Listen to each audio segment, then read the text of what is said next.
Welcome, this is the second video of Success series. Today let's explore whether you should be confident to be successful or competent to be successful. A lot of the time coaching clients and even in NLP classes, the students in the class would tell that I can't achieve something because I am not confident enough. Very recently, one of my young coaching clients, she mentioned one of the obstacles that she faces when she reaches out to her clients. I'm not confident in talking to them. I'm not confident in presenting my products. So then I got into specific details about it. Do you know how to talk? The specific details about your products. Where is it? What are the main strengths? Why should somebody select you over your competition? Is there any specific market niches that you are very good at? If they say no, do you know how to deal with that? If they are not listening to you, do you know how to deal with that? So different aspects of having a sales call. So we sorted out. We did not work on her confidence. We just worked on some of the technical aspects of making a call to a client, sales call to a client. And the next week, she was quite busy. So I asked her what is going on, and she is working with 3 clients. So 3 clients have responded to her positively, and now she's in the process of converting them to converting the leads to new clients. And I asked her, how many leads have you converted before? So this is the first 3 clients. And how did the calls go? And I was very confident in presenting. But the thing is, we didn't work on confidence in the coaching session. We worked on some of the competencies. Competencies that she did not know she needed. So what happens when a client or you yourself or myself or a student does not know that they are lacking a competence? They would automatically attribute to lack of confidence. If you find that you are not confident in doing something, what it means is you are lacking some competence.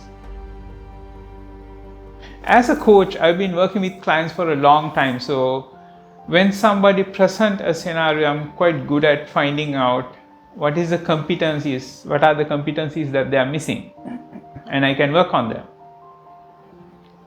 Does it mean confidence has no place in a coaching program?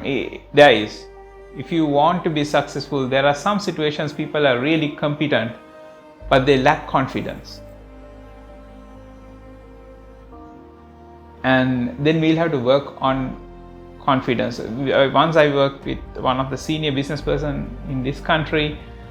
They have done wonderful things. They are expanding to another country. They have to go to that country and talk to some of the senior leaders of the country, and also some political leaders and also business leaders.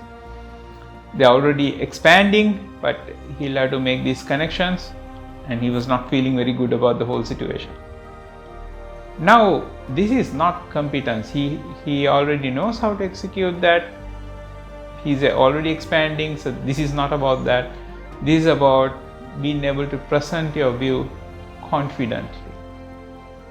So there we have to improve confidence. But most of the other cases, we have to improve competence. But the problem for many people is when they lack competence, they interpret that to mean lack of confidence. This lack of confidence and lack of competence, confusion, is not only on sales, not only on money making. It appears in every area of your life. Health. A lot of people don't know what to be done to be healthy. What specifically they need to do to live a healthy life. So a lot of the time when we do energetic healing, I do teach energetic healing, and when it comes to somebody old, like somebody who has gone beyond 60, there's so much damage in their body because they were not looking after their body when they were young. The food, people do not know what are the good food for them. Most of the things people consume as food are not food. Most of the food people consume actually damage them. So some of them are not food and the other stuff damage them. So very little of the food that they consume is actually nutrition that is needed by the body. People do not know how to be healthy and what sort of workouts or exercise regime is best for them.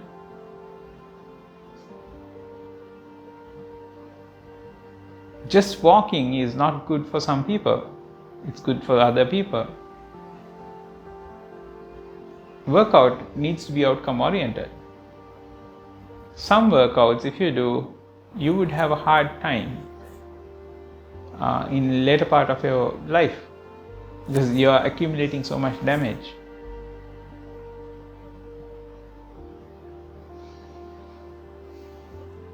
Education.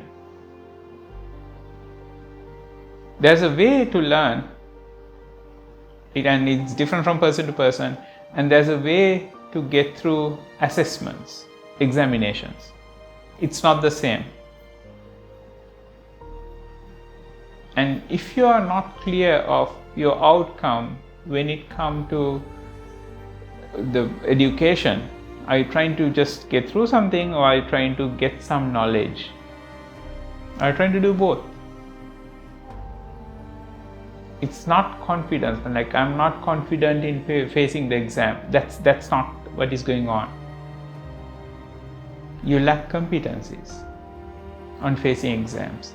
You lack competencies on remembering things for exams or knowing how to get marks in an exam. I have personal life experience where in ordinary level exam, I got help for one of the subjects. And this is one of my father's friends. So I was in the last year of my O-levels and I was doing really badly in that subject. I was destined to fail. So this gentleman assessed me in the first quarter, first term, not the quarter, like these are 4-month terms. So he assessed me in the first term and he said, you don't know how to answer. That's a problem. Then I was like, can you teach me now? He said, no, I'll drop by just a couple of days before the exam and teach you how to answer. Just do whatever you are doing. I'll show you how to answer.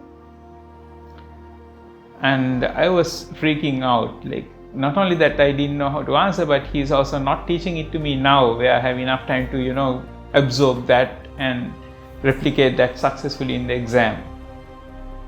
Rather he would give it to me only 1 month prior to the exam, which that's what he did. That's what exactly he did. And I got really high marks for that subject because he showed me. After he taught me how to do it, I realized why he was so not worried. He was teaching me how to pass the exam, not to remember that subject. He was giving me the competencies of passing that particular exam. It was not that I was not confident in facing the exam. I did not know the competencies of passing that exam. In fact, I didn't even know those competencies existed. They were net new skills. So this is where a coach needs to step in, a mentor needs to step in. Sometimes mentors can help.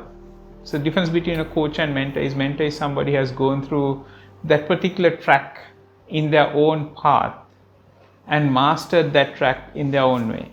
So mentor would know how they succeeded. So mentor would impart their wisdom based on what they have done.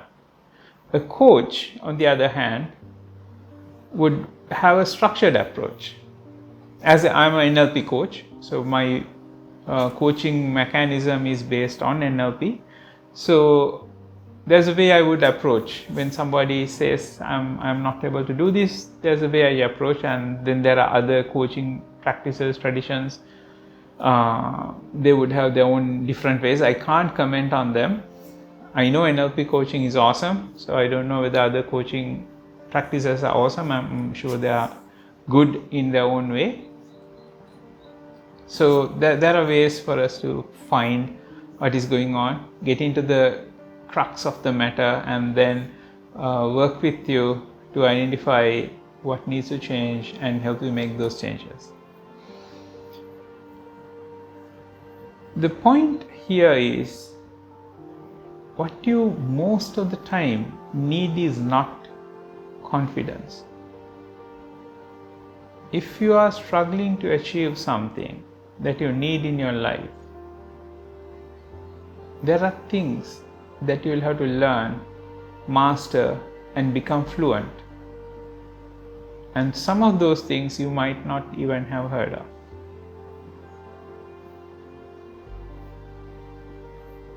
Hope this enlightened you regarding some changes that you might have to do in the way you live.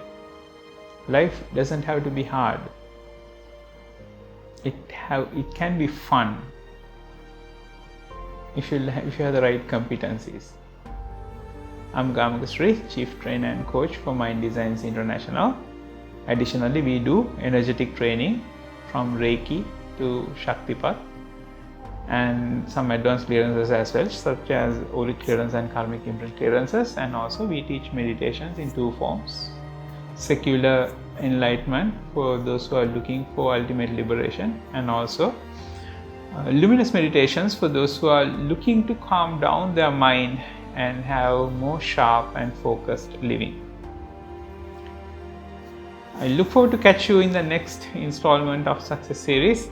Take care then. Jai Shri.